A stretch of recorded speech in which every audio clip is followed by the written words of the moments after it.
Hey everyone, Tankenstein here. Some absolutely gargantuan news just dropped for War Thunder. The roadmap for spring to summer 2024. These changes are gigantic, and there's actually an entire dev blog that is kind of going over that. However, it's all summarized actually very, very well in this roadmap picture. So that being said, let's go ahead and get looking at this. I will offer my insight, being that I've played War Thunder for something like 11 or 12 years at this point, which is a really sobering fact to think about. But that being said, let's go ahead and look at this. Now, the first thing, this is so nice because it tells you when you can expect these updates to happen, right? So you have the first major update of 2024, second major update, and then sometime generally in summer. And there are a ton of things. The first major update, I think this typically comes out in March of 2024, if I'm not mistaken. We will have an aircraft fuel slider. Oh, yes!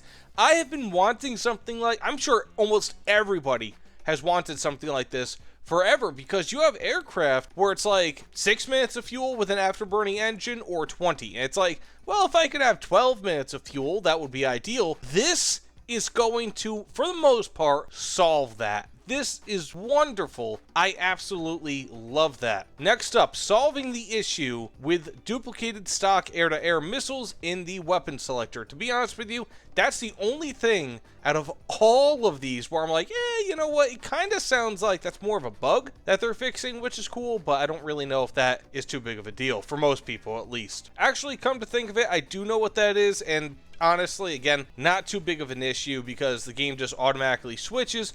Once you use 2 of your stock air-to-air missiles, for example, it just switches to the other 2. So, at least in my experience, now that I remember it, not too big of a deal, but still really, really cool. Next up, improving the synchronization of object destruction on maps. So if you guys have ever seen, for example, an M18 in front of you that maybe like 200 meters in front of you, go through a fence and then you get up to that fence and it's still there, this will help to synchronize that. And, you know, even if there's some sort of destruction on the other side of the map, hopefully this will make it better. Next, mini-map enemy air detection zones near aircraft respawn points in ground realistic battles. So this is really cool.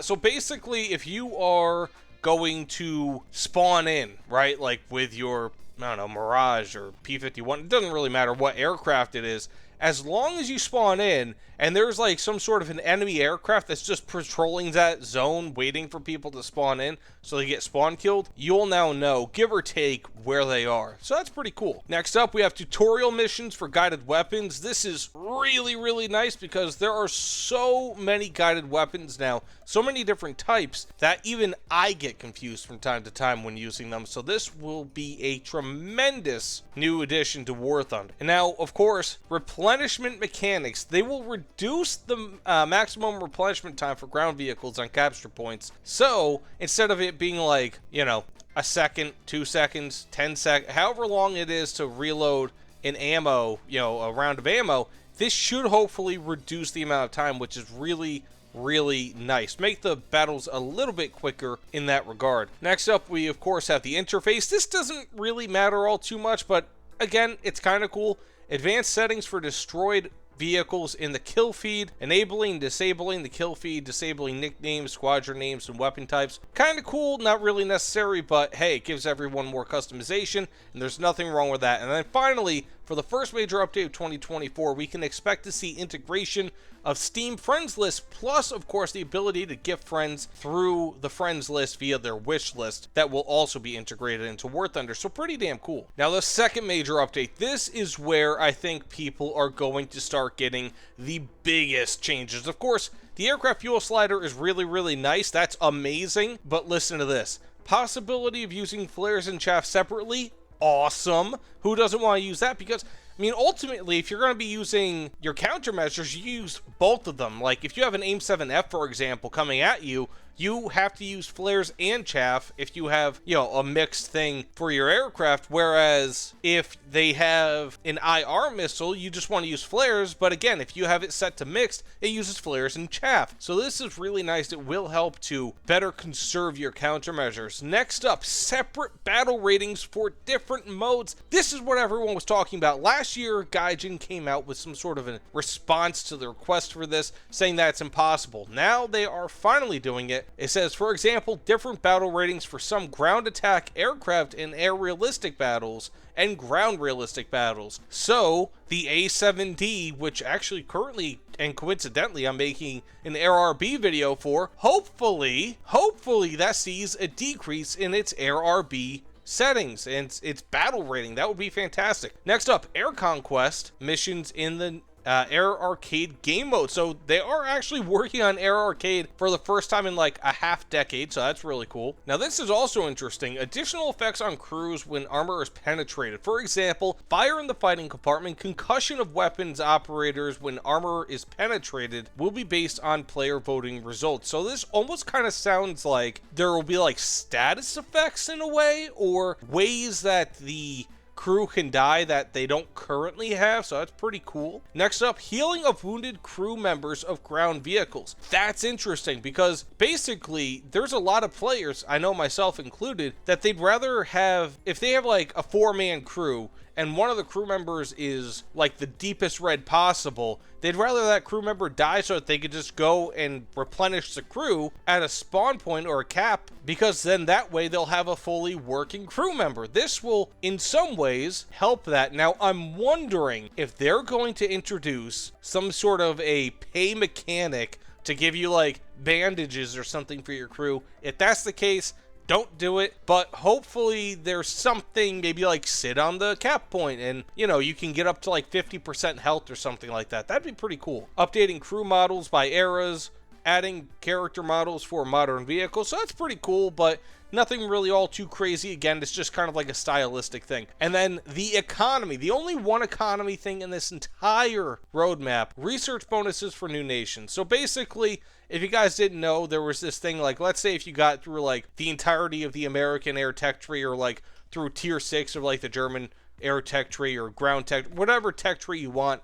and then like you wanted to research Israel or Sweden or something and you have nothing there, this would help you to basically grind through that tech tree. There's like research bonuses that are based on how far you've gotten with X or Y other nation, which is pretty cool. So it will help to grind through new tech trees. And then some interface features. This is pretty cool, more quality of life. So ability to place a vehicle into a crew slot. So basically, if you were to go onto like the overall tech tree thing, you could just drag and drop onto the crew slot, which is pretty cool. Not necessary, but it's a nice little feature. And I feel like that would be very useful when slotting in, like if you have a completely new tech tree, that could actually be very useful. But again, a very minor-ish feature, but nice quality of life. Visual selector for secondary weapons with mouse control and quick access to wanted weapons. So it kind of sounds like it'll make like a circle in a way, and then like you could click GBU8, you know, aim 9Bs, or whatever the case may be from this circle. That's almost kind of what that sounds like to me. And then it says addition of a timer to the aircraft heads-up display that counts down the time until fired ammunition hits its target. ATGMs, AAMs, ASMs, and guided bombs. So that's really, really cool. I like that quite a bit. And then, of course, social features. This one I like a lot. Public squads and mechanics for searching for a squad based on interests and other players in game. So basically, instead of having to basically squad up with people that you know, so like they have to be on the game at the same time as you can enter like a squad matchmaking system and then just roll from there. So that's pretty damn cool. And then finally, for the remainder of this roadmap, again, this is just through summer 2024. I'm expecting something after summer 2024 for them to announce and release, but we'll have to see. New mechanics for saving aircraft at an exit zone for aircraft events in ground arcade battles with random rewards and an instant silver line reward in World War mode. So it kind of sounds like if you're going to be playing ground arcade battles, if you survive like the 45 seconds or however long it is for you to have the aircraft in ground arcade battles, you get something new. Maybe like you get silver lines, maybe like you get a little bit of RP. I'm not entirely sure, but basically they're going to change that or hopefully improve it. Damage models are going to be more detailed for helicopters. Very nice. Ability to control projectile fuse settings in battle. Setting the fuse for fragmentation, high explosive, enabling/disabling radio fuses. This will be for ammunition and fuses that actually have the possibility in real life. So basically, for more advanced players, you will be able to better set your fuses. So like, let's say if there's someone who is 800 meters away, right? And like you have an HE shell and you want to blow up over their head. This should hopefully allow for that to happen a little bit more easily. But again, this is going to take a little bit of like setting up your keybinds and all that. So it might not be the easiest thing, especially for new players. Reworked APHE shells, changing the frag patterns, retaining the projectile's head on its trajectory after the explosion occurs. So that's pretty cool. So it kind of sounds like the tip of the APHE shell will still go in and then still kind of like go through it, almost kind of like how Heat FS is, if that makes any level of sense, like how there's that core that just kind of goes through. But of course, you're also going to have the fragmentation that already currently happens, but it'll happen slightly differently. Construction of replenishment zones and trenches on maps by vehicles with limited ammunition for their main gun. For example, some self-propelled guns, ATGM carriers, and air defense systems. So it kind of sounds like this will be for vehicles that don't currently have much ammunition. Like for example, the M163, I think you only get like 2 belts of ammunition with that, and that's it. And you can actually run out of ammunition pretty damn quickly with that. So instead of having to go to like a control point or a base or whatever you want to call it to get ammunition, there will be separate ones that you can go to throughout the map. So that's kind of cool. And then finally, interface and social features, a new reticle for modern tanks and improving the display of tank systems in the gunner sight. So that's cool. Not necessary, but cool. Again, most of these interface things are not necessary, but they're nice changes. Notification of when a reported player was banned without specifying their username. That might be my favorite of all these changes, because as all of you guys know, you know, cheaters are the worst. Years ago, I used to think cheating was not all that big of a problem, and I realized I was totally wrong. It is a gigantic problem in War Thunder, and if you report somebody for cheating and they get banned, and then you log in one day and it's just like, oh, you know, a player was banned because of you. It's like, yes, that would be amazing. I would absolutely love it. Now, this says ability to recycle inventory items that are not needed into random items of other types. So basically, it kind of sounds like you can convert items. Recycle might not be the best way to put it, but convert items. So like, let's say if you have a jack of all trades booster, you could convert that and then it just randomly changes into something else, like a 10% booster, which would kind of suck, but you can do that. Social features, of course, customization of the player card window, profile background, profile type, avatar frame, player mini card as a tooltip in the statistics window, and of course, finally, improving the destruction replay screen, showing the mini card of the player who destroyed you. So if you guys ever played, I don't know, like 16 years ago when Modern Warfare 2 came out, kind of like that. That's kind of what this sounds like. I'm wondering if that's going to be something that they're going to heavily monetize. I wouldn't be surprised if they monetize it to a point.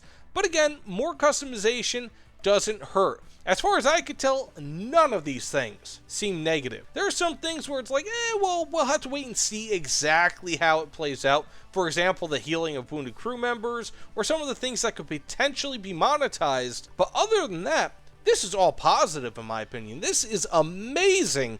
And again, if you guys want like their official words, you can go ahead and I'll leave a link to this down below. But this is just absolutely fantastic. I really can't wait. And again, we are going to be getting very soon the aircraft fuel slider, which is amazing. And then separate BRs for different game modes, which is also amazing. I can't wait for those two changes. And then, of course, there's just so much going on here. So that being said, let me know what you guys think about this in the comments below. I am excited beyond belief. Hopefully, I was able to add something to this rather than, you know, nothing and just kind of providing basic details. I want to be able to have an additive effect to my content, especially when it's news content. But again, thanks so much, everyone. I'll see you all on the other side. This roadmap is gonna be good. Take care, everyone.